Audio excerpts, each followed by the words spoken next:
Saat kita memasuki tanjakan, yang Anda harus ingat adalah saat Anda stop, maka Anda harus menginjak kopling dan rem secara cepat. Kesalahan pemula sering sekali ketika dia menginjak kopling namun lambat memindahkan telapak kaki kanannya ke remnya.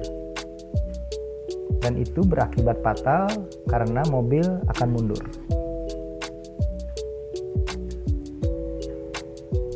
Pada saat kita memasuki sebuah tanjakan, maka kurangi kecepatan kita secara bertahap.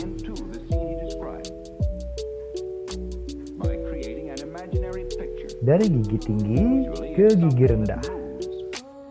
Dan apabila tanjakannya sangat tinggi sekali, maka masukkan persneling ke gigi 1.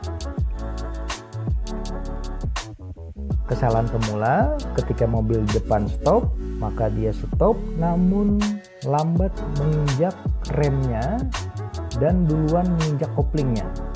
Seperti ini. Dia menginjak koplingnya namun lambat menginjak remnya sehingga mobil sempat mundur. Yang benar adalah ketika Anda menginjak kopling langsung menginjak remnya. Atau bisa sebaliknya, Anda bisa menginjak remnya dulu baru menginjak koplingnya. Yang penting adalah nyaris bersamaan kedua ini Anda lakukan injakannya agar mobil tidak sempat mundur.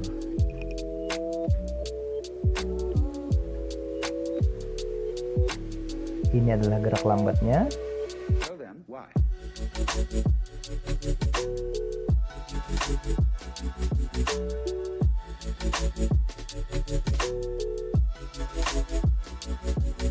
Kemudian setelah stop, Anda ingin maju lagi, maka ini caranya.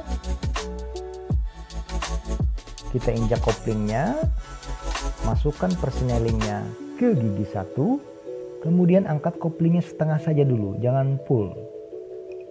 Kemudian pindahkan ke gas, kemudian turunkan rem tangan dan mobil jalan. Demikian tips kali ini, semoga bermanfaat.